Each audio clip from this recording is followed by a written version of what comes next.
नमस्कार. आज आध्यात्मिक क्षेत्राच्या नावाखाली चाललेला गोंधळ, त्याला आपल्या शास्त्राने सांगितले, गुरु झाला लालची, शिष्य झाला भोळा. आता बरंच प्रकरण आहे ह्याच्यापासून, जे नाशिक इकडे तिकडे प्रकरण वाढले. तर आध्यात्मिक क्षेत्रामध्ये आपल्याकडं असं म्हणलं जातं की पाणी प्यावा छानके, गुरु करावा जानके. म्हणजे गुरु ओळखून समजून गुरु केला पाहिजे. तर आज तर सगळे पैशाच्या मागे लागले. पैसा पैसा पैशाला प्रथम स्थान झालं आहे. धर्म, अर्थ, काम आणि मोक्ष. तर पहिल्यांदा धर्म आहे, नंतर अर्थ आहे. तर पहिल्याला अर्थाला प्राधान्य केल्यामुळे हे सगळे प्रॉब्लेम लागले. तर धर्मानुसार काम चालणार. तर मी अनुभवले ते, आणि त्या अनुभवातून मी सांगतो. बघा किती स्वच्छ काम आहे ते. तर ते पांडुरंग शास्त्री आठवले यांचं स्वाध्याय कार्य पूर्ण जगात चालते, भारतात चालते, महाराष्ट्रात चालते. तर कधी कधी वाटतं की चांगलं लोकांना आवडतच नाही. काय की असं काय वाटतं मला, पैसे देऊन आम्ही जर पैसे देऊन आमच्या स्तुत्या पित्या होत असल्याला पुण्य होत असेल. तर दादाजीने तिथं, मी त्या केंद्रात गेलो तर तिथं बघितली सिस्टीम बघितली. तर काय ती सिस्टीम, आणि तर दुसरीकडे बघितलं तर काय सगळा गोंधळच. तिथं केंद्रात गेलो, सहज त्या भाऊला विचारलं. आणि त्या केंद्रात दादाचे प्रवचन असतं, गावगाव त्यांची केंद्र बी आहेत. महिला एका रांगेत बसणार, सांगायची गरज कोणाला पडत नाही. प्रत्येकाने आपलं डिस्टन्स ठेवून बसायचं, एकामागे एक लाईनमध्ये बसायची. पाठीमागून आलेला मग व्यक्ती पाठीमागेच बसणार, ते गुपचूप बसणार. आणि सगळे इन टाईममध्ये येणार. तिथं टायमाचं इतकं बंधन पाळायचं होतं. पहिल्या सूट टायमाचं बंधन. समजा 7ला होतं ते प्रवचन केंद्र, आणि मी गेलो प्रवचन केंद्राला. म्हणलं तिथं ऑब्झर्व केलं. तर ती त्यांची पद्धत, बाहेर चपला अशा कुठं बी घरे टाकल्यासारखं होतं, लाईननी चपला मांडलेल्या. कोरडपती त्या लाईनला चपला लावणारी होती तिथं, मी स्वतः बघितले कळली. तर परत पुरुषाची एक लाईन, ती प्रत्येक जरी एकामागे एक. तिथं सगळ्या सारातले लोक, गरीबापासून मोठ्या दिवसापर्यंत, मोठा आलाय म्हणून ते पुढं बसला असं नाहीच. जे पाठीमागून येईल ते पाठी बसणार. आणि एकदा तिथं झाल्यानंतर बसल्यानंतर कुणालाही मोबाईल सायलेंट करायची गरज, सांगायची गरज पडत नाही. म्हणजे प्रत्येकाचे मोबाईल म्हणजे एकदम बंदच असते. कुणाला कुठंही सांगायची गरज पडत नाही. कसा एक अल्टरनेटिव्ह समाज त्यांनी बनवला आहे. मग तिथं कुठलंही थोतांड नाही.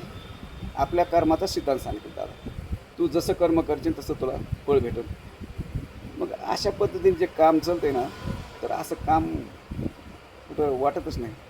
आता दुसरीकडे जाण्यात येतं, आपल्याला बघण्यात येतं.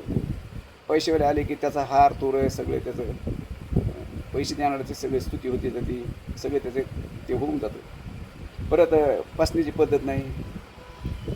परत तिथं स्वाध्यायामध्ये 1 तासाचं बंधन आहे. तिथं 1 तासच कार्यक्रम असतो. त्यात सुरुवातीला त्यांचं एक भावगीत असतं, अष्टक असतं, एक गीतेवरलं संत असती, आणि अशी त्यांची सुरुवात आहे. शेवटला आरती असते. असं हे सगळं टोटल मिळून 1 तासाच्या पुढं 1 मिनिट बी जात नाही ते. असं त्यांचे नियमावली त्यांचं, म्हणजे बंधनात काम चालू आहे ते. सगळे बंधन दादाजी व्यासपीठावरून सगळे सांगितले. महिलांनी कसं राहायचं, पुरुषांनी कसं राहायचं, कुटुंब व्यवस्था कशी असावा, आम्हाला भावगिरी गेल्यानंतर सगळ्या छोट्या प्रत्येक पावलाचं, प्रत्येक श्वासाचं त्यांनी तिथं चिंतन केलं. आणि ते आज खरंच लोक ते जवळून गेले तर वळू येत नाही स्वतः. कुठं स्टिकर नाही त्याचं, कुठं गाडीवर नाही, कुठं पेपरमध्ये त्याची जाहिरात नाही, कुठंच त्याचं असं नाही. फक्त हृदय तू हृदय, म्हणजे माणसाला जाऊन भेटणं, त्याचं नाव भक्ती. मग ज्ञान, कर्म आणि भक्ती या त्रिवेणी संगम दादांनी समजून सांगितलं. पण ते अलौकिक कार्य, ते जगाच्या इकडं पाहिजे म्हणणार आहेत. आम्हाला हे पाहिजे, ते पाहिजे, मान पाहिजे, प्रतिष्ठा पाहिजे, पैसा पाहिजे. आणि तिथं काहीच नाही. मान नाही, प्रतिष्ठा नाही, तिथं साधं हार नाही, तुरा नाही, फूल नाही, गुलाल नाही, उदबत्ती नाही, काहीच नाही. तर मी सहज त्यांना विचारलं, बाबा इथं आमच्या बाकीकडे देवाला तर हार तुरं फुलं असेल. त्यांनी त्या भाऊनी सांगितलं, म्हणले एखादा गरीब आहे, एका श्रीमंताने एक 500 रुपयाचा हार आणला आणि गरीबाच्याकडे पैसे नाहीत तर त्या मनात न्यूनगंड तयार होऊ नये. अरे देवा मला तर तू काही म्हणजे त्या भावनेतून सुद्धा तिथं हार करू नये. आणि दुसरी गोष्ट भगवंताने सगळं दिलं, तू काय देणार आहे, तुझं काय द्यायला तर तिथं सांगितलं तुझं फक्त मन दे त्याला देव. आणि गीतेमध्ये सांगलं मन मना भव, माझं तुझं मन मला दे. मग असे कार्य सोडून लोक काय इकडे तिकडे भटकत येते हेच कळत नाही. आता देव लोक भावगिरीला ह्याला फिरतात काय नाही, ठराविक 10-5 लोक तिथं असतात. म्हणजे चांगले पटतं का नाही का काय काय होतंय का त्यांच्या डोक्यावर जाते ह्याच्यात का अजून काही मेळ लागायला तयार नाही. पण ते लोकांची कमाल आहे, स्वतःचा तिकीट, स्वतःचा टाईम, स्वतःचा खर्च करून ते लोक जाऊन भेटून येतात. ऐकलं कुणी सांगतात, कुणी सुधारला तर अहमपणा नाही माझ्यामुळे सुधारला, देवामुळे सुधारला. आणि कुणी नाही ऐकलं तरी काहीच नाही. त्यांची एक धारणा अशी, आम्ही ज्यावेळेस घरून निघतो त्यांच्या घरून निघताना एक वसुदेव सुतम देव कंसचानुवर्तम देवकी प्रमानंदम कृष्ण वंदे जगद्गुरू, ती त्यांचा हा एक श्लोक आहे गीतेमधला. आणि ते श्लोक घेतला की भगवंत तू माझ्यासोबत आहेस, जगात सुधारते नाही सुधारते पण माझं कर्तव्य तुझ्या लेकराला जाऊन भेटणं हा त्यांचा तर भाव आहे, त्या भक्तीमधला भाव आहे त्यांचा. तुझ्या लेकराला जाऊन भेटणं हे आमचं कर्तव्य आहे. आणि ऐकलं तर 2 शब्द सांगायचे, नाही तर नाही ऐकले तर चालले माघारी. परत ते बी 1 तासाची जास्त भाव करी. नंतर त्यांची केंद्र सगळे 1 तासाचे असतात, 5 मिनटं इकडं तिकडं सुद्धा होत नाही. ते शास्त्रशुद्ध ताळेबंद किंवा आपण त्याला टायमाचं बंधन म्हणा. मग ते मी त्याला विचारलं की 1 तासच काय असता, इकडं तर फक्त 2-2, 3-3 तास आहे. ते म्हणजे माणसाची प्रत्येक माणसाची बसण्याची कॅपॅसिटी 1 तासाची असते, मनाची एकाग्रता 1 तासात असते, त्याच्यापुढे होऊ शकत नाही. म्हणून त्याने सायकोलॉजीसुद्धा अभ्यास केला आहे. म्हणजे अध्यात्म, सायकोलॉजी, विज्ञान ह्या सगळ्या गोष्टीला घेऊन ते चालणारं कार्य. परत कुठंही रूप आहे नाही तिथं, पट्टी नाही, वर्गणी नाही, कुठला डामडोमच नाही. कार्यक्रम तर झाले ना. आता खारघरला मी गेलो, त्या खारघरला कार्यक्रमाला 35 लाख ऑन रेकॉर्ड त्यांचं लोक होते, त्यांची सगळी सिक्युरिटी त्यांची. पोलीस खात्याला त्यांनी ते थोडीशी परवानगी घ्यावं तर पोलीससुद्धा म्हणजे सध्याचे कार्यक्रम म्हणले की आपल्याला नो टेन्शन, हुशार टाकून बसलेले असतात. मी स्वतः डोळ्यानं बघितले ते म्हणजे टेन्शनच नाही. सध्याचा कार्यक्रम म्हणजे आरडावडा नसतो, काय नसतं, एका शिस्तीत चालणार, सगळे व्यवस्थित असतं त्यांचा कार्यक्रम, कुठलंही ताण नसतो, काही नसतो. अशा पद्धतीने काम चालतं आहे. आणि दुसरीकडे बघितलं तर वाटतं हे आध्यात्मिक किती गोंधळ चालू आहे. मग आम्ही कोणाला मानतो, ज्यांच्या आपली परंपरा गुरूंनी जे सांगितलं आहे त्या पद्धतीने आम्ही आचरण करायला पाहिजे. पण प्रत्येकजण आपापल्या ज्ञानाच्या ह्याच्यामध्ये आचरण करायला.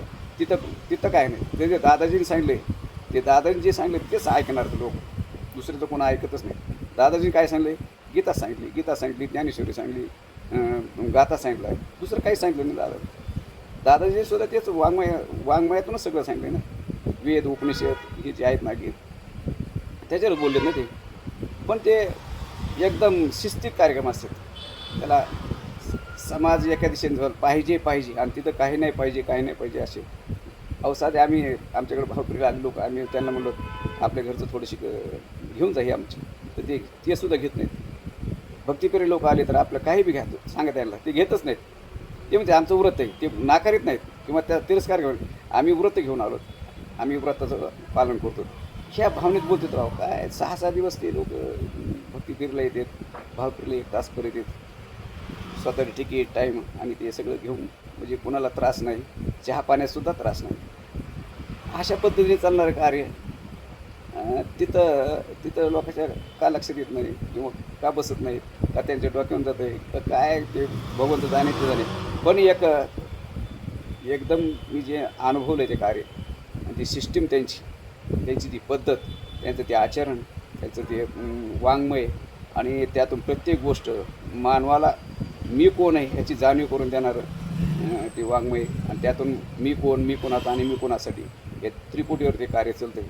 तर खूप एकदम सुंदर कार्य, एकदम असल्या कराल काळात बी ते कार्य टिकू नये, ते कार्य चालतं आहे. पण त्याचं कुठं जाहिरात नाही, पेपरमध्ये नाही, टी व्हीवर नाही, कुठं काहीच नसतं. माणसाला जाऊन भेटणे हे त्यांचं नाव भक्ती. एक जोडी त्याला यज्ञ म्हणते असं दादाजी म्हणतात. तर छान कार्य. आणि जिथं असन तिथं प्रत्येक माणसाने त्या कार्याला जुटा. खरंच आपला जर आत्मउद्धार करून घ्यायचा असला तर त्या कार्याशी आपण थोडीशी जुटलंच पाहिजे. तिथं कुणी आग्रह नाही, विनंती नाही, फोर्स नाही. आवडलं तर ते करा, नाही आवडलं तर तुमचं कर्म जाणे, तुम्ही जाणे. देव माझ्यासोबत आहे ही संकल्पना त्याच्यामध्ये दादांसाठी प्रत्येक गोष्टीमध्ये देव माझ्यासोबत आहे. तर मग त्याच्यावर परत अजून दादाजी बोललेले आहेत, तर आता दुसऱ्या ह्याच्यामध्ये आपण थोडीशी बोलूच. धन्यवाद.